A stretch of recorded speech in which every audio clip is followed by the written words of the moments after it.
네, 안녕하십니까. 이번 시간에는 소화기관의 형태에 대해서 말씀드리겠습니다. 밥상머리에서 이런 교육 하시지 않았었나요? 지금도 하고 계시지 않나요? 어른이 드시기 전에는 밥을 먹지 말아라 라고 아이들한테 얘기하곤 하지요. 저희 아이도 그랬었습니다. 교육을 받았지요. 근데 교육을 잘 받아서 항상 어른이 드신 뒤에 밥을 먹곤 했는데 어느 날 갑자기 배가 고팠는지 얼떨결에 먼저 밥을 한 숟갈 떠서 먹어버렸습니다. 제가 바로 지적에 들어갔죠. 어른이 드시기 전에 먹지 말라고 그랬지 라고 그랬더니 그 아이가 한 이야기입니다. 아직 삼키지 않았어요. 일견 걔가 생각하기에는 입안에 있고 아직 식도를 지나 위로 가지 않았으니까 먹지 않은 것으로 해주셨으면 좋겠습니다라는 협상 카드였던 것 같습니다. 나름대로는 의미가 있었습니다. 그러나 오늘 배우시는 소화기관의 형태를 다 들으시면 삼켜도 그리 다르지 않겠다라는 것을 여러분들이 아시게 될 겁니다. 한번 아직 삼키지 않았어요 라고 하는 아이의 말과 정말 꿀떡 삼킨 것이 크게 다를까라는 걸 좀 알 수 있게 되실 거라는 것이죠. 잘 아시다시피 소화기관은 입을 시작으로 식도를 지나 위를 지나 소장과 대장을 지나 항문으로 연결되어 있습니다. 소화기관은 이렇게 연결되어 있습니다. 그런데 신기하게도 입에다 힘을 아무리 주고 항문에다가 아무리 힘을 주고 있어도 저 입서부터 항문까지의 저 소화기관은 뚫려 있는 곳입니다. 다시 말하면 저 속은, 소화기관은 내 몸속이 아니라는 거예요. 좀 심하게 말해볼까요? 입을 중심으로 우리 몸을 뒤집을 수 있습니다. 실제로 입서부터 항문까지는 그냥 뻥 뚫려 있는 말 그대로의 관에 불과하다는 것이죠. 입안에 있으나 그것이 꿀떡 삼켜져 위에 오나 조금 내려가 소장에 가 있으나 결국은 그 속은 내 몸속이 아니라는 거예요. 이 음식물이 내 몸속으로 들어왔다라고 판단을 받으려면, 그렇게 판정을 받으려면 소화관 점막을 통해서 작은 알갱이가 되어 흡수되어야 합니다. 그래야 내 몸속으로 들어왔다고 할 수 있지요.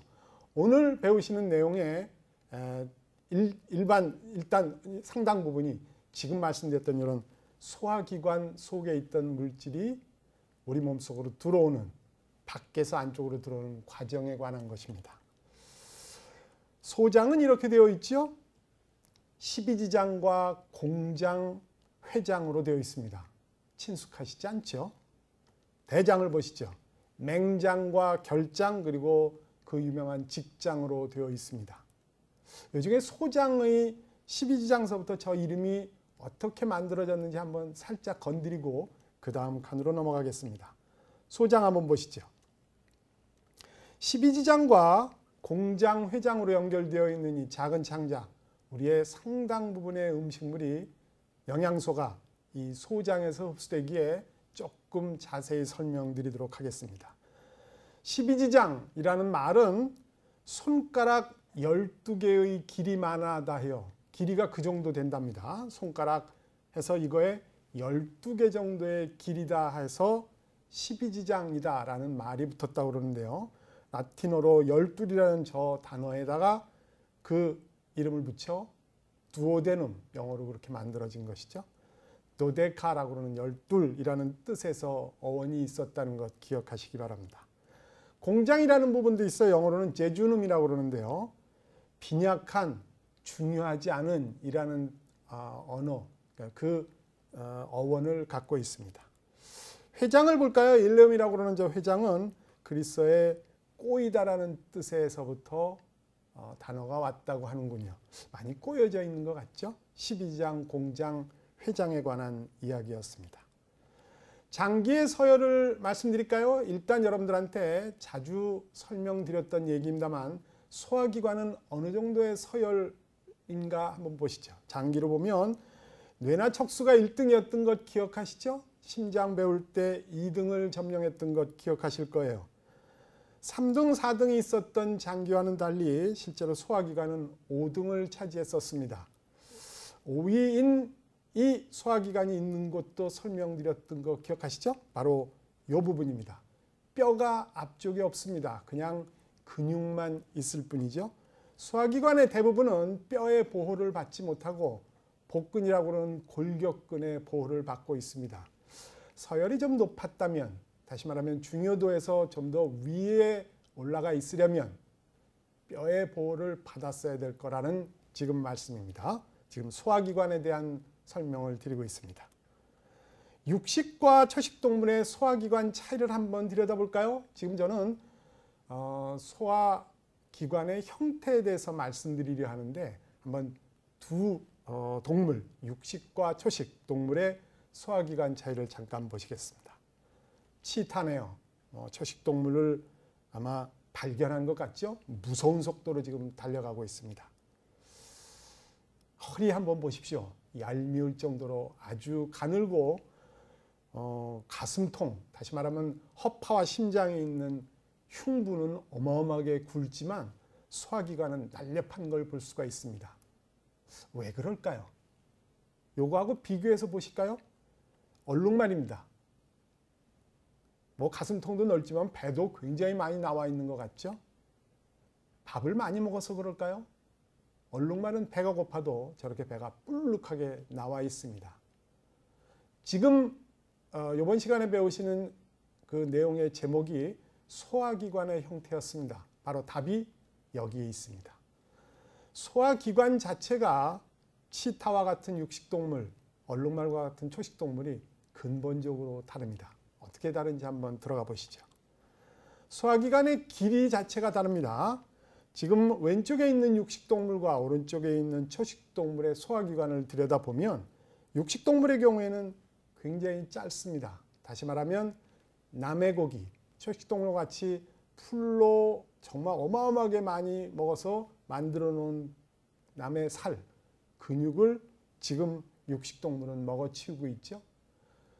아주 고단백에 정말 엑기스와 같은 남의 살을 먹어치우니까 그렇게 소화기관이 길 필요가 없는 듯합니다. 실제 상황으로도 그런 것 같죠. 저 소화기관이 차지하고 있는 뱃속은 그렇게 뚱뚱하게 나와 배가 불룩할 필요가 없다는 것이죠. 다시 그에 비해서 지금 여기 있는 초식동물이 열심히 먹어서 소화시키고 있는 풀은 영양분의 퍼센트로 보면 아주 낮습니다. 다시 말하면 상당히 많은 양을 먹어야 겨우 조그만 양의 그냥 영양분만을 얻을 수가 있다는 것이죠. 이렇게 얻어지는 이 영양분, 여기 초식동물이 긴 소화기관을 갖고 얻어내는 영양분은 그 길이만큼, 긴 길이만큼 투자해야 얻을 수 있기에 모든 초식동물들은 저 소화기관이 길고 배는 볼록하게 나와 있겠죠.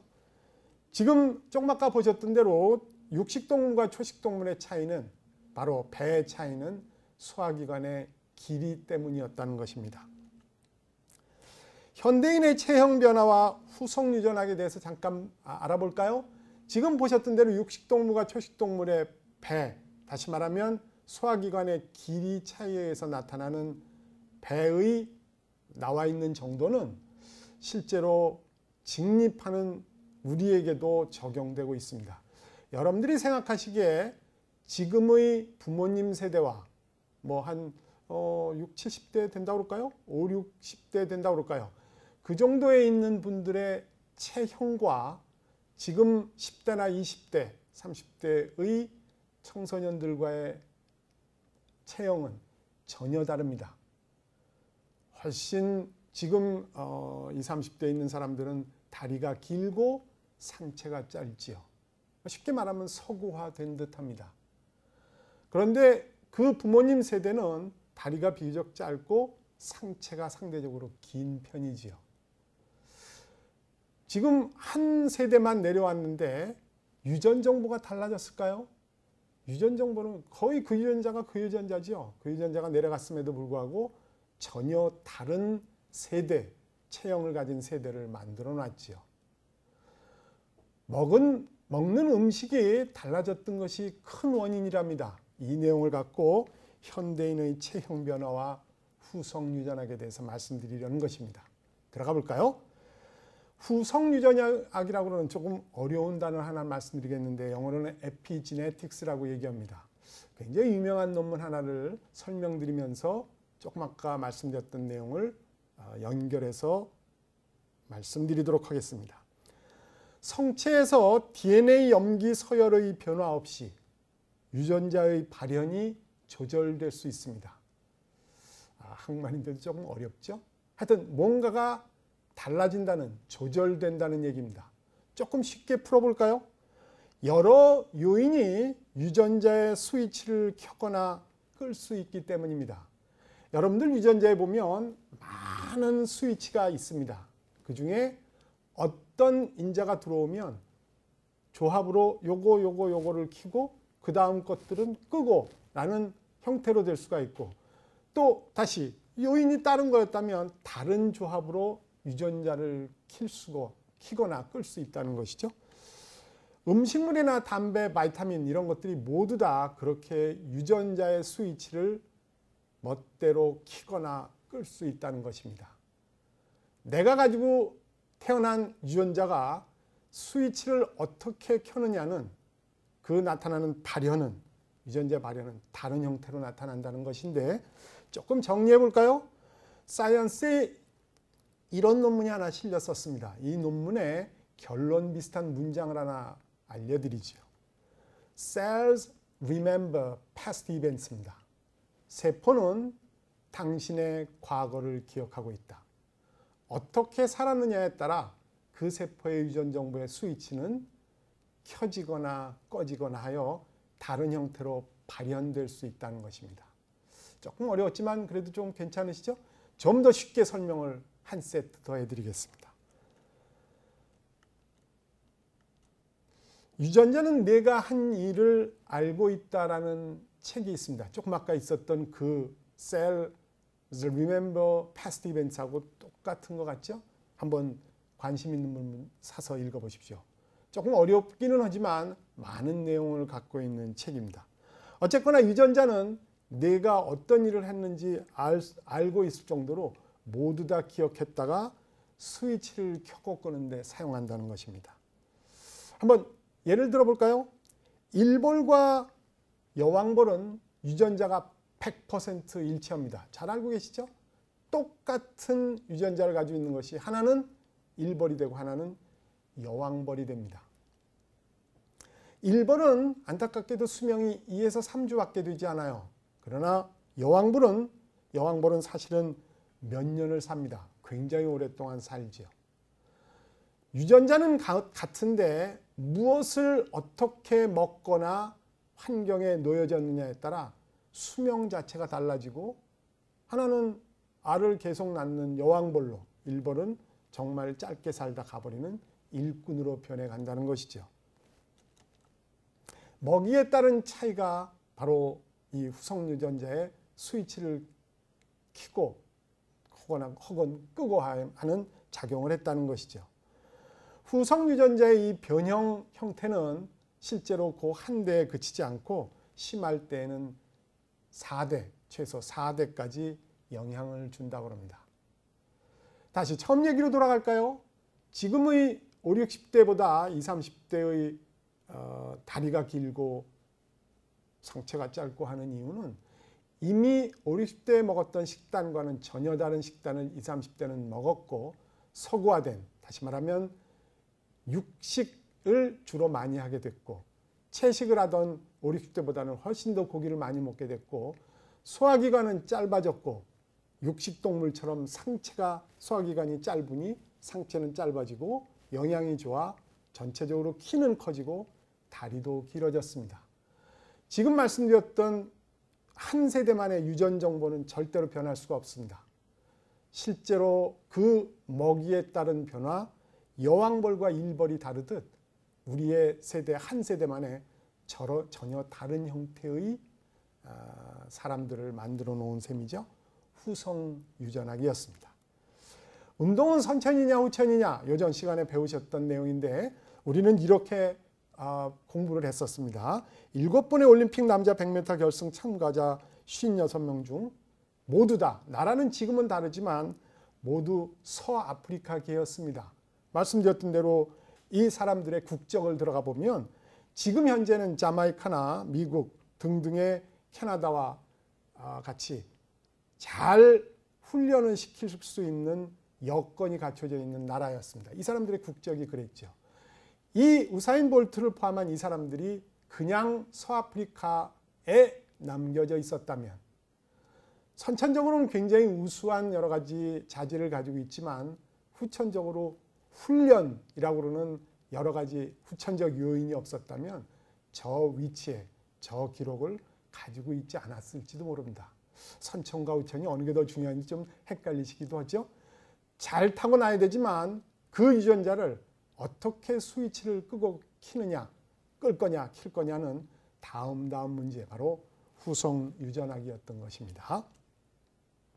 육식과 초식동물의 섭식 활동 차이를 한번 볼까요? 지금 말씀드렸던 대로 침팬지는 육식을 포함한 잡식 동물입니다. 이거저거 잘 먹죠. 열심히 과일을 먹다가 느닷없이 다른 원숭이 잡아먹곤 하는 것 아마 여러 매체에서 보셨을 거예요. 침팬지는 육식을 포함한 정말 잡식이기에 한번 배를 보시죠. 초식동물처럼 뿔뚝 튀어나와 있지 않습니다. 상당히 날렵한 편이죠. 그에 비해서 여러분들이 잘 아시는 고릴라는 채식입니다. 얘는 육식하지 않습니다. 이 채식을 하고 있는 친구들의 배를 보면 여지없이 얼룩말이나 코끼리처럼 긴 소화기관을 가지고 있고 보나마나 저 속에는 정말 정신없이 넓은 소장이나 대장의 표면적을 갖고 들어온 그 채식의 영양분을 흡수하려고 노력하고 있을 것입니다. 배가 불룩하지만 배부른 게 아니죠. 소화기관이 그냥 저렇게 불룩하게 보여지고 있는 것입니다. 또 한 세트 보실까요? 또 다른 채식주의자인 오랑우탕도 보면 배가 뿔뚝 튀어나와 있죠. 배꼽도 톡 튀어나왔네요. 지금 말씀드렸던 이 오랑우탕의 새끼들도 보면 배가 뿔뚝 튀어나와 있습니다. 채식을 하고 있는 저 동물들은 소화기관이 길기에 배가 부르냐 안 부르냐에 관계없이, 밥을 먹었냐 안 먹었냐에 관계없이 배는 튀어나오게 되어 있다는 것이죠. 여러분들이 배를 보면 저 친구는 채식 동물이구나, 저 친구는 육식이나 아니면 잡식이구나 라는 걸 여러분들이 추정해 보실 수 있겠죠. 육식동물은 사실은 소화 요소가 없어서 식물을 소화시킬 수 없습니다. 다시 말하면 제가 지금 근무하고 있는 고려대학교에는 가끔 이런 말을 학생들끼리 하면서 재미있어 하는데, 우리 고려대학교의 상징인 호랑이는 굶어 죽어도 풀을 먹지 않는다, 이런 말 굉장히 있어 보이죠. 그러나 소화 요소가 없어서 만일 호랑이가 풀을 먹는다면 배탈 납니다. 소화가 안 돼서 설사하게 될 거예요. 먹지 않는 게 아니라 먹을 수가 없습니다. 먹을 소화 요소가 없기 때문에 그렇죠. 실제로 소화 요소가 없기에 식물을 먹지도 않고 만일 들어왔다 그러면 사실은 소화 장애를 일으킬 수 있다는 것이죠. 근데 실제로 이 육식동물들은 육식만 해가지고는 승산이 없습니다. 풀에 있는 바이타민을 포함한 여러 가지 식물에서 얻을 수 있는 영양분도 필요한 상태이죠. 그럼 어떻게 해야 될까요? 지금 여기 있는 사자가 가장 강한, 다시 말하면 그 무리 중에 1등 숫사자는 초식동물을 딱 잡으면 암사자가 열심히 잡았음에도 불구하고 하고 다 비키라고 그러죠. 가서 초식동물을 먼저 확보합니다. 처음 먹는 부분은 대부분 항문서부터 이렇게 찢어 들어가고 그 속에 있는 소화기관을 먹어요. 그러면 초식동물이 이미 소화효소를 동원해서 식물에서 얻을 수 있는 영양분을 다 쫙 깔아놓은, 다시 말하면 흡수되기 바로 직전까지를 만들어 놓은 소화기관, 그거를 먹으면 식물에서 얻을 수 있는 영양분을 아주 손쉽게 얻을 수 있습니다. 거의 기생충에 가깝죠. 그래서 식물의 영양분을 육식동물들이 얻어먹곤 하는 것입니다. 초식동물의 내장을 먹어서 섭취하는 반쯤은 빌부터 사는 듯한 형태의 영양분 섭취였습니다. 초식동물들도 사실은 지금 말씀드렸던 형태처럼 육식동물이 초식의 식물에 있는 영양분을 얻듯 초식동물도 근근히 육식하는 형태를 띠곤 합니다. 한번 볼까요? 장내 박테리아, 대장균을 포함한 장내 박테리아를 주기적으로 소화시켜버려요. 그래서 거기 있는 단백질을 얻곤 하지요. 초식동물의 일입니다. 기린이 저 높이 있는 나무에 있는 나뭇잎을 이렇게 먹다 보면 얼떨결에 비둘기 새끼 뭐 이런 새 둥우리 같은 게 있겠죠. 먹다 보면 그것도 먹게 되는 경우가 있답니다. 얼떨결에 가끔 육식을 하는 셈이죠. 토끼가 스트레스를 받으면 초식동물들이 가끔 이렇게 하곤 합니다만 스트레스 받으면 새끼를 먹어치우곤 합니다. 뭐 이때도 보면 이게 초식동물인가 헷갈릴 정도로 육식을 하는 셈이 되겠죠. 초식동물과 육식동물의 공통점을 또다시 한번 들어가 볼까요? 단백질과 지방으로 된 젖을 먹습니다. 그거는 초식동물이건 육식동물이건 관계없이 새끼들은 그렇게 젖을, 말 그대로 포유동물이니까 그렇겠죠. 어미가 태반을 먹어버리는 거는 자주 있는 일입니다. 뭐 얼떨결에 이 태반을 남겨두면 육식동물들이 그 냄새를 맡고 자기 새끼를 먹어치울지 모르기 때문에 나오는 순간, 분만하는 순간, 새끼가 딱 분만되는 순간 태반을 얼른 먹어치우죠. 냄새가 퍼지기 전에. 이렇게 태반을 먹는 것이 초식동물로서의 덕목일까요? 하여튼 젖도 먹고 태반도 먹고 자기 새끼도 먹고 하는 거 보면 초식이나 육식이라는 단어가 조금 걸맞지 않는 듯한 생각까지 듭니다.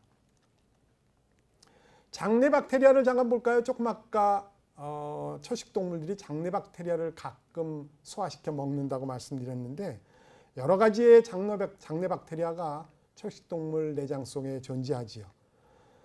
분만이나 수유 중, 다시 말하면 엄마 뱃속에 있을 때는 태아에는 장내 박테리아가 존재하지 않습니다. 뭐 당연하겠죠.